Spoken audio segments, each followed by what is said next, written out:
Hello, everybody. Have another great training for you. Please say hi. Let me know who's here. And greetings from Boston on a gray, rainy day. So, here is my question for you.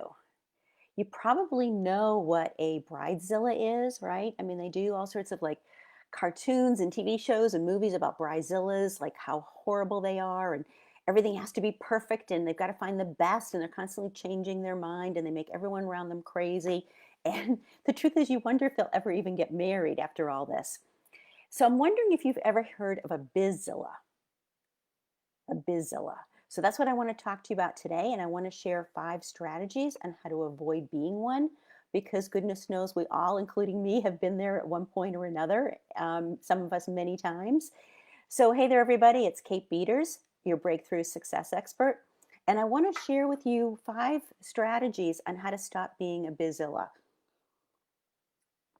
because this is one of the surest ways to fail if you stay in this path.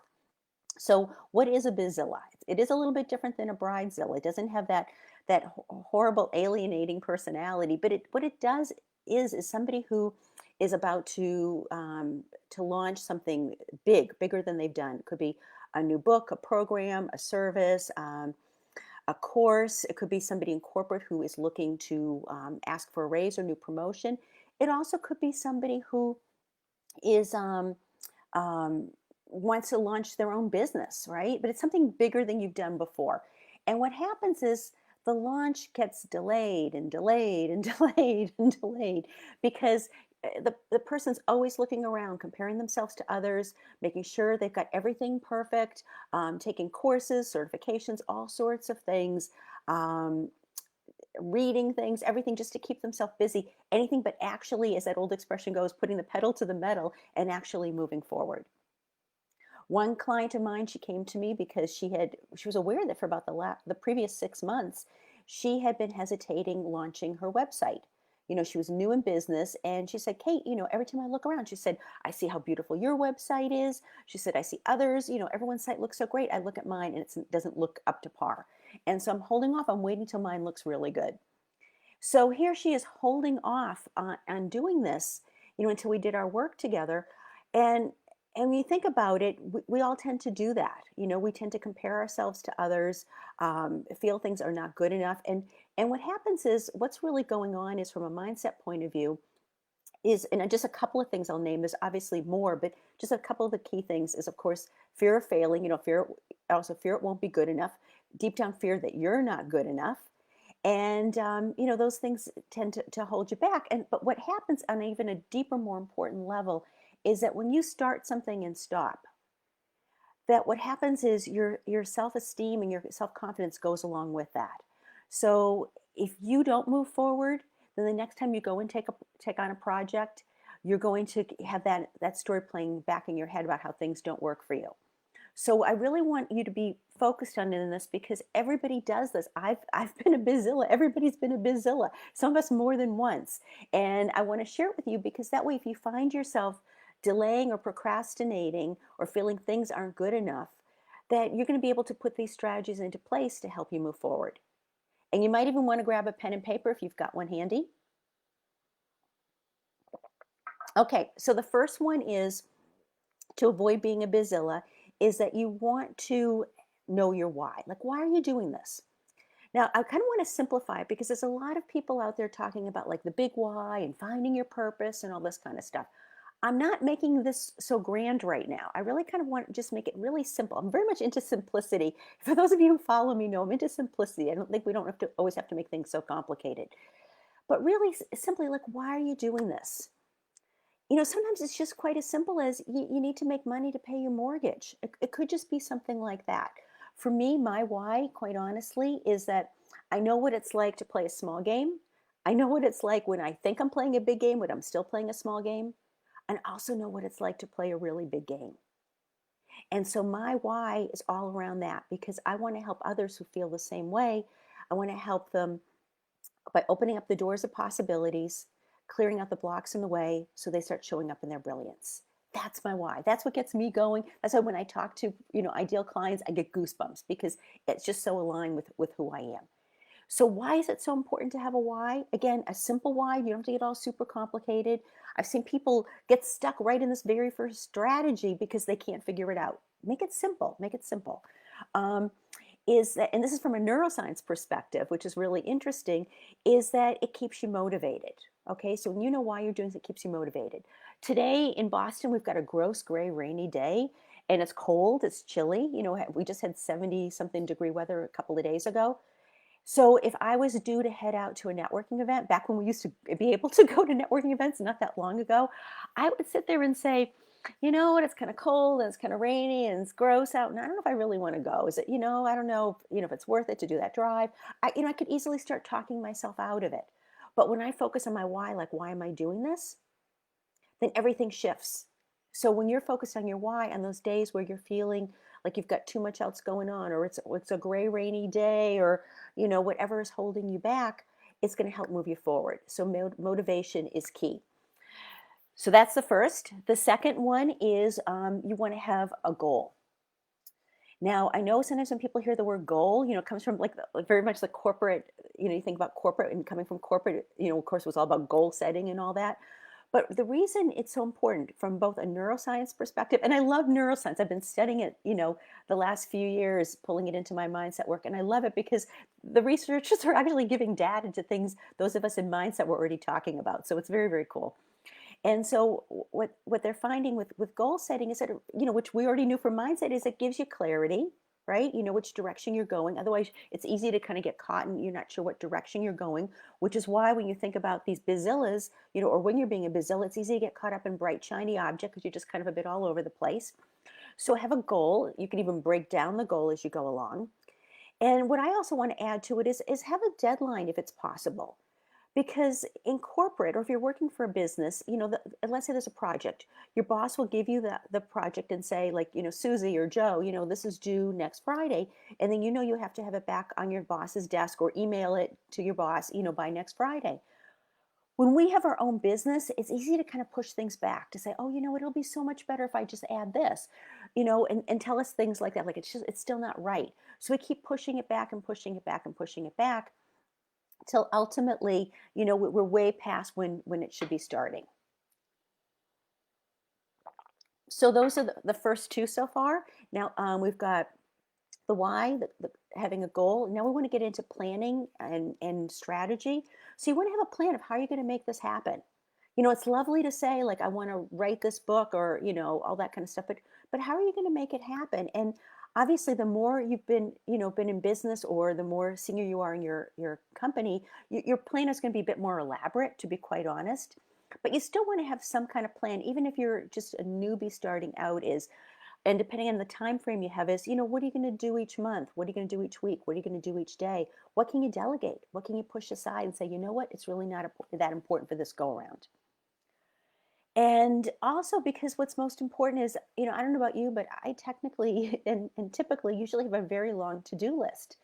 But all I really care about is getting done what's most important. And so when you know what's most important to get done each day, that's what you can focus on and push the rest aside. So that's number 3 about having a plan. Number 4, and this is, I'm sure will surprise everybody when I say it, is have a coach or mentor.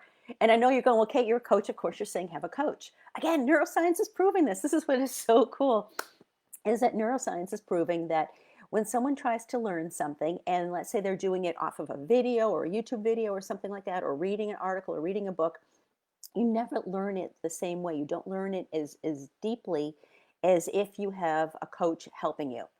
And why is that? Because you don't get feedback. Okay, that's from a neuroscience perspective. And so I love that neuroscience is there backing me up, is because when you think about it, you need that feedback. It's kind of like in your car, if you've got a GPS system or you use Waze or whatever you're using, it tells you, in 0.3 of a mile, you're going to make a right turn, or there's heavy traffic coming up, or you missed your turn, or whatever. It keeps you on track. That's what a really good coach will do, is help keep you guided. We're not doing the project for you, but we're keeping you guided. We're keeping you on your path, to reach that goal that is so important to you. Also, too, a really great coach will also, we give you tips and tricks and all sorts of stuff, which will save you all sorts of time and money and energy and all sorts of resources, which is super, super important. So that's your fourth strategy. The fifth is probably the most important, and I'm going to share that in one moment. But I do want to add, for those of you who would like to dive in and take us a bit deeper, I am hosting Strategize for Success. It's an online virtual event coming up next month. Very excited about it because what I'm teaching is how to plan for your next quarter. And this is something I have done for my high-level clients, some paying as much as 25,000 or more a year. We would meet in person, every quarter. One time would be virtual, and we'd meet quarterly, and we would plan out their next quarter. And this is what would help them to either meet or exceed their goals. And so what it is that we are planning. So there are going to be strategies, but it's not just as simple as, okay, here's your goal. Let's work backwards and how do you get there, right? Because there will be some of that, quite honestly. But where the real power is and what really differentiates this is going to be a lot of mindset work.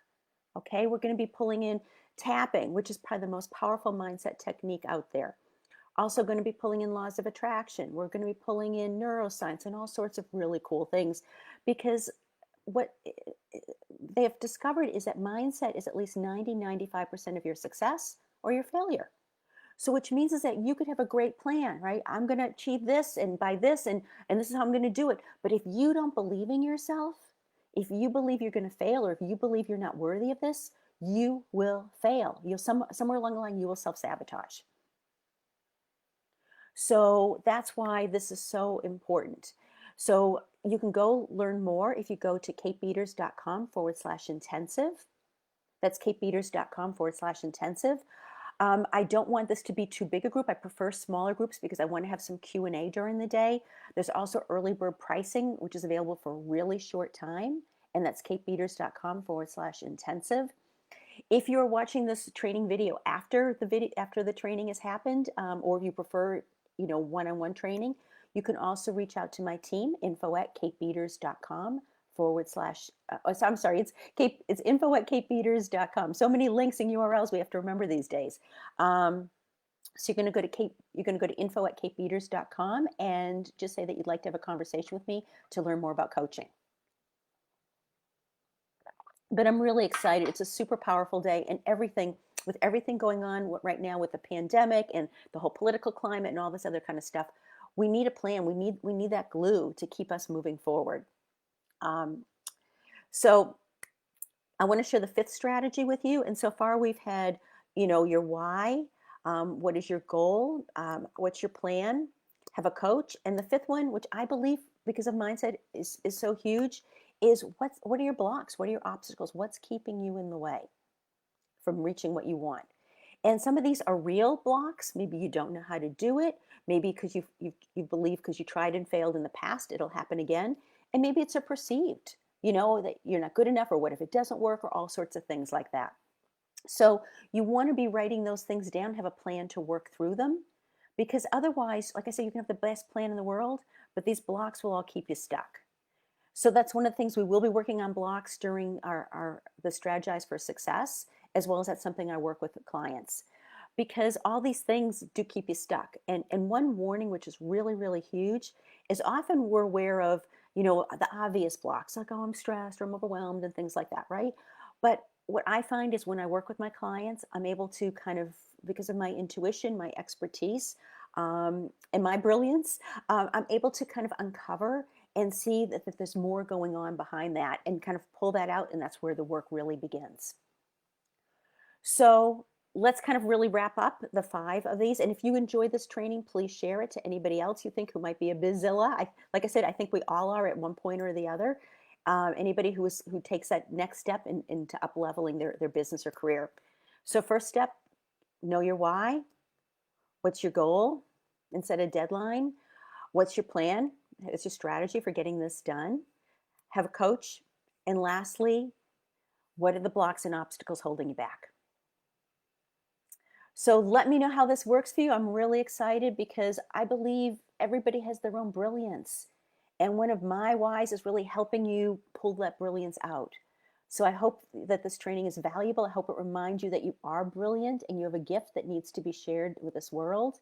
There are people there out there who want you, who need you. So please put these strategies into place. And if I can help you, either come to my event, katebeaters.com/intensive, or email my team about private coaching, info@katebeaters.com. So until we meet again, be brilliant.